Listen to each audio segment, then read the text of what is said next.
Well, let's cross now to Hawaii and get some analysis now on this from Brendan Kearney. He is a retired colonel and a military affairs analyst. Thanks very much for being with us. So I want to ask you, first of all, we have seen what appears to be a ramping up of attacks in recent days from both sides. This attack on the supermarket in Ukraine, following the incursion into Russian territory by Ukrainian forces in Kursk. Do you fear that this is going to lead to further escalation on both sides? I think inevitably it will. Sadly, the Ukrainians, have been getting pushed around by the Russians pretty much for the last 9 months. Russians have made some very, very minor gains in Ukraine in recapturing some their old territory. And what the Ukrainians have done is they just took the initiative, the momentum away from the Russians by identifying a weak spot in their defenses and attacking into Russia. And this adds complexity to the Russian defensive problem. So it's very interesting to see how this develops. Do you think that attack was the result of a failure of Russian intelligence? Because it was, by all accounts, quite a stunning development.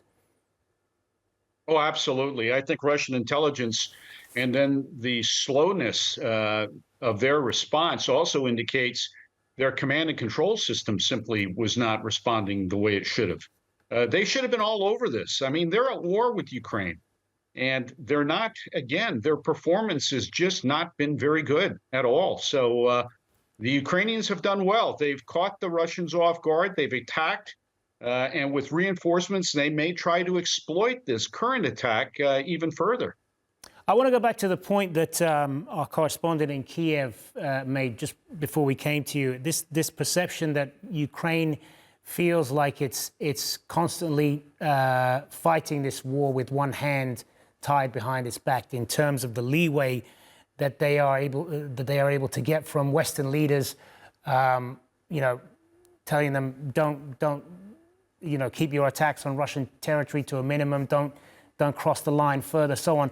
What is this attack now likely to do as far as that dynamic is? I mean, how are Western leaders going to be looking at this? Are they going to be a bit nervous now?